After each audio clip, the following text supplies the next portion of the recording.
कि बिहार में हम मानते हैं कि तय समय से पहले ही विधानसभा के चुनाव होंगे। संभवतः लोकसभा के साथ अगर विधानसभा के चुनाव होते हैं तो भी किसी को आश्चर्य नहीं होना चाहिए कि आप किसी भी परिस्थिति के लिए आप तैयार रहें। इस प्रेस वार्ता में आने के लिए धन्यवाद। आज की प्रेस वार्ता एक अहम जानकारी को साझा करने हेतु बुलाई गई है।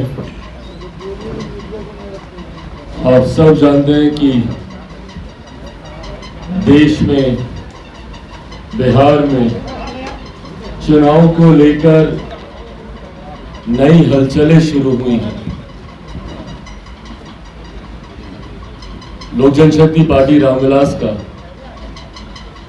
ये मानना रहा है, खास तौर पर बिहार विधानसभा के चुनाव को लेकर, कि जिस तरीके से बिहार में राजनीतिक अस्थिरता का माहौल है, जिस तरीके से मौजूदा गठबंधन की सरकार में विरोधाभास रह रहकर देखने को मिलता है, तालमेल का अभाव रह रहकर देखने को मिलता है, ऐसे में कब बिहार में विधानसभा के चुनाव घोषित हो जाए,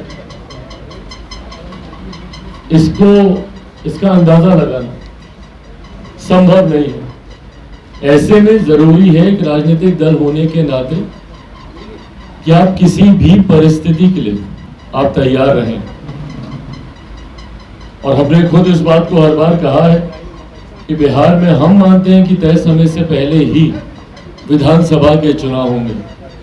संभवतः लोकसभा के साथ अगर विधानसभा के चुनाव होते हैं तो भी किसी को आश्चर्य नहीं होना चाहिए।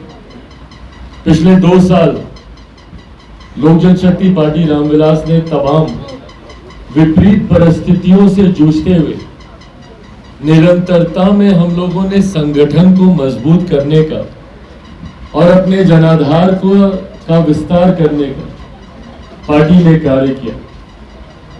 आशीर्वाद यात्रा से हम लोगों ने शुरुआत की थी। जब लोक जनशक्ति पार्टी रामविलास में टूट हुई, उसके बाद हम लोगों ने आशीर्वाद यात्रा से हम लोगों ने शुरुआत की, जिस यात्रा को अपार जन समर्थन मिला।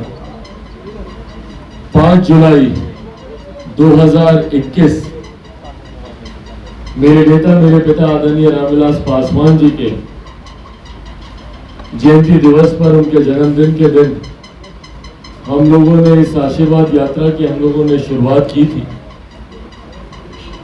और उस दिन से लेकर आज तक लगातार निरंतरता में न सिर्फ आशीर्वाद यात्रा के दौरान बल्कि आशीर्वाद यात्रा की समाप्ति के बाद भी लगातार लोक जनशक्ति पार्टी रामविलास जनता के बीच उनके साथ रहने का हम लोगों ने काम किया। शायद ही कोई ऐसी घटना होगी जहां पे लोक जनशक्ति पार्टी रामविलास, हमारे नेता, संभवतः हम खुद स्वयं वहां पर हम लोग ना पहुंचे।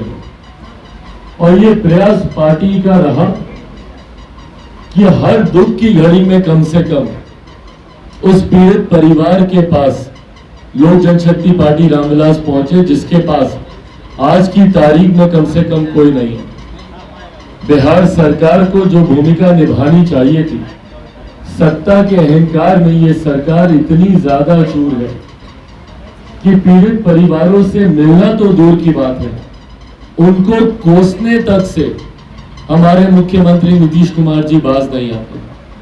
विधानसभा में दिया गया उनका वक्तव्य कि जो पिएगा वो मरेगा, और ऐसे लोगों से कोई सहानुभूति हम लोग की नहीं है। जहरीली शराब मुख्यमंत्री नीतीश कुमार जी के उनकी कमियों की वजह से जहरीली शराब का निर्माण हमारे बिहार में होता है, आयात होता है अवैध शराब का सीमावर्ती इलाकों से। ये कमियां सरकार की और उनके प्रशासन की हैं, पर उसके बावजूद जिस तरीके से आम बिहारियों को कोसा जाता है, इसको लेकर आए दिन बिहारियों की हत्याएं हो रही है, मुख्यमंत्री खामोश रहते हैं। देश भर का भ्रमण करने का, विपक्षी गठबंधन की बैठकों में जाने का मुख्यमंत्री के पास समय है, पर अपने ही बिहार के लोगों से मुलाकात करने का जिन मुख्यमंत्री के पास समय नहीं है, ऐसे में लोक जनशक्ति पार्टी रामविलास ने उस भूमिका को अदा करने का प्रयास किया। अपनी सीमाओं में रहते हुए जितना हम लोगों से बन पाया, आर्थिक तौर पर हो, इमोशनल तौर पर हो, उस परिवार की जो जितनी मदद हम लोग कर सके हम लोगों ने करने का, और उनकी न्याय की गुहार को हर उचित मंच पर उठाने का हम लोगों ने काम किया।